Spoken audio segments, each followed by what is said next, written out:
ब्रह्मचर्य व्रती दंडी सर्ववेदांत पंडित श्रीमद्विवेकयोगी मां प्रचोदयतु सर्वदा. Continuing our wanderings in the introductory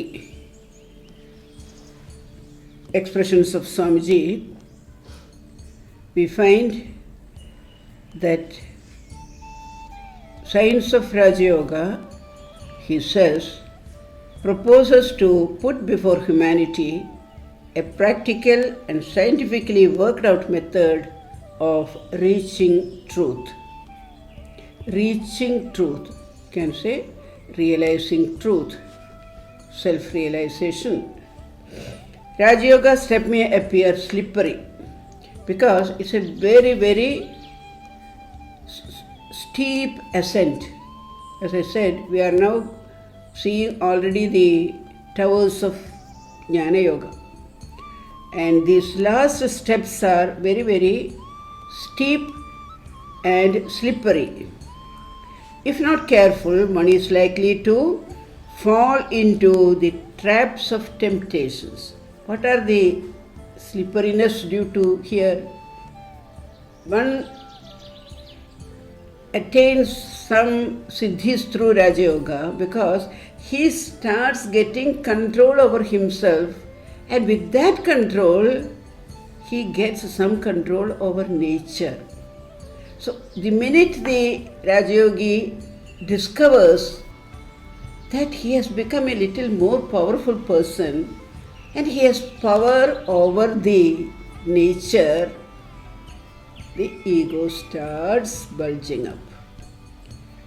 So he says, due to the fact as a sadhaka's control over himself intensifies, so does his control over the nature. This leads to a feeling of self-importance or supremacy, added to which is the availability of many siddhis which make the sadhaka egoistic. Egoism is the main obstacle in the ascent to divinity. Therefore, our rishis have provided many footholds in the form of highly scientific, logical and practical explanations of the workings of the human mind and intellect, with the hope that such an understanding would steady the sadhaka on his outward ascent. The knowledge of the mind, of the internal nature of man, of thought, can never be had until we have first the power of observing the facts that are going on within. So, Raja Yoga becomes a study of our mind by the mind. Science of Raja Yoga in the first place proposes to give us such a means of observing our internal state. The instrument is the mind itself. We cannot take a surgeon's scissors or scalpel and go inside our mind. We have to make use of our mind only. The power of attention, when properly guided and directed towards the internal world, will analyze the mind and illumine the facts. It is as though with a torchlight you go into the dark room and see the places illumined. In the same way, making use of the powers of our mind, studying them through concentration, when we start observing our mind, we find what exactly is the mind, what are the faculties there, what is the strength, what is our weakness, how we can add to the strength, how we can remove the weaknesses. All that will become clear. The powers of mind are like the rays of light dissipated. Today, I often repeated, Nana Chidra Gadhodharastita Maha. From the pot with lot of holes in it, how the water gets flowing out, depleted. In the same way, today, from our mind, because of our ignorance, because of our lack of understanding and effort, all the faculties of mind are getting drained away through our Panchendriyas. Powers of mind are like the rays of light dissipated. When they are concentrated, they illumine. This is our only means of knowledge to study the mind. The science of Raja Yoga in the first place proposes to give us such a means of observing the internal state. The instrument is the mind itself. So that is the one which we have to make use of.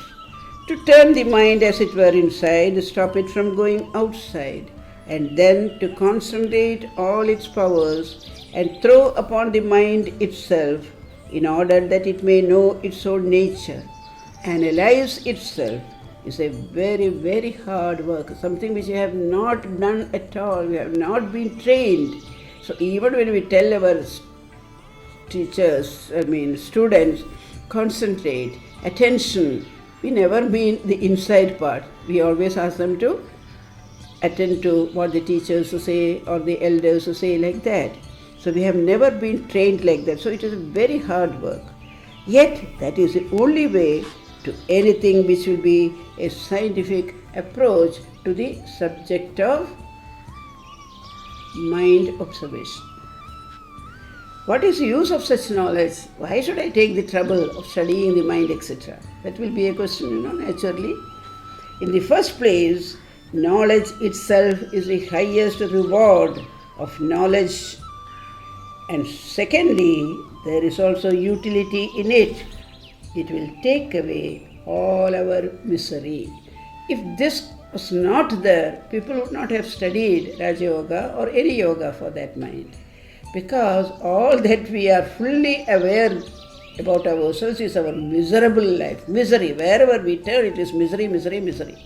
Individual life, family life, official life, social life. Somewhere there is a very big chunk of misery following us. So what is the way to get rid of this misery? We have seen in Karma Yoga how to get rid of the misery. Bhakti Yoga, how to get rid of the mental misery.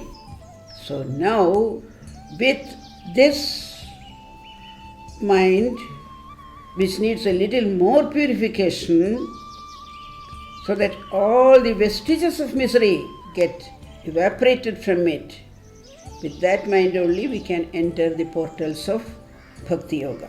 Jnana Yoga.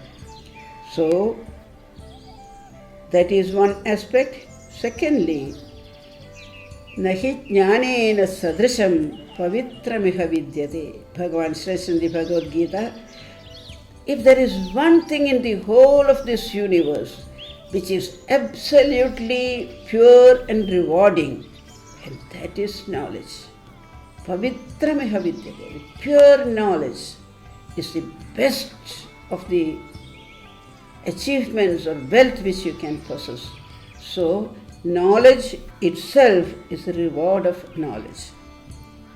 Our anxiety to know more, that is very, very prevalent in every human being. I want to know more about this or more about that.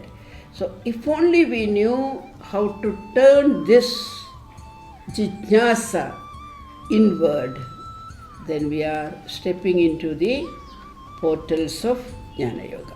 So, that turning inside is what our Raja Yoga will help us in.